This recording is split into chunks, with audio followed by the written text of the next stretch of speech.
കേട്ടല്ലോ? അല്ലാതെ അബദ്ധത്തിലും നാട്ടുകാരുടെ കണ്ടകശനിക്കും മന്ത്രിയായി പോയ അംബിക പറയുന്നത് കേട്ടിട്ട് എന്റെ മെക്കിട്ട് കയറാൻ വരരുത്. സംഗതി ബൂമറങ്ങ് ആവണല്ലോ അമ്മേ. മെക്കിട്ട് കയറാമെന്നാ നീ എന്തിയോടാ? സ്റ്റോറി ഉണ്ടാക്കുമ്പോഴേ കുറച്ച് ലോജിക്കോടെ ഉണ്ടാക്കാൻ നോക്കണോ.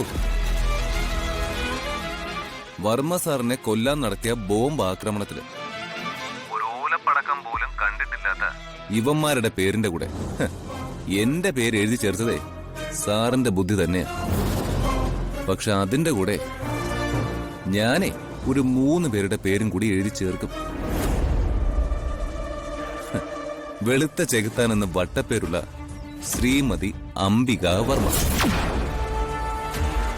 ലോലുപൻ എന്ന വട്ടപ്പേരുള്ള ക്രിമിനൽ ദീപക്, അവസാനം മുതല, ഉലകം വിഴുങ്ങി ഈ വക 1000 വട്ടപ്പേരുകളുള്ള ശ്രീ ആനന്ദം പിള്ള. സാർ എന്നെ അറസ്റ്റ് ചെയ്തിട്ട് എന്തായാലും കോടതിയിൽ ഹാജരാക്കുമല്ലോ. അപ്പോ ഞാൻ കോടതിയിൽ പറയും ഈ 3 പേരും കൂടിയാണ് വർമ്മ സാറിനെ കൊല്ലണോന്ന് പറഞ്ഞ് എനിക്ക് കൊട്ടേഷൻ തന്നതെന്ന്. ആ കൊട്ടേഷൻ ഞാൻ ദേ ഇവന്മാർക്ക് മറിച്ചു കൊടുത്തു. പാളി പാളി, വെച്ച ബോംബ് തിരിച്ച് നമ്മുടെ നെഞ്ചിന് വന്നു. ഇതിന്റെ വല്ല കാര്യം ഉണ്ടായിരുന്നോ?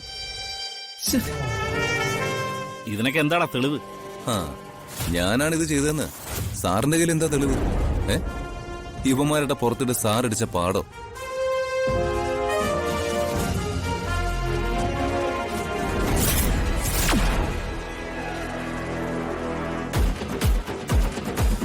രാജു, ഇയാളുടെ ഫോണ്.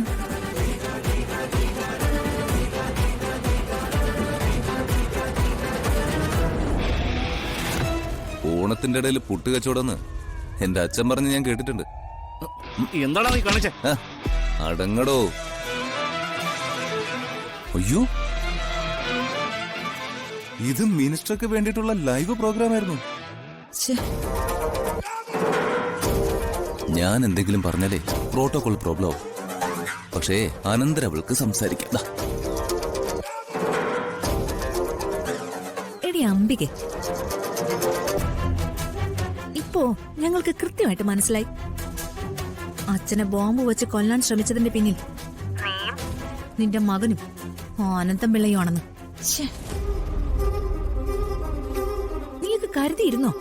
പല കേസുകളാ, എല്ലാത്തിനും കൂടി ഒരുമിച്ച് ജയിലിൽ പോവും.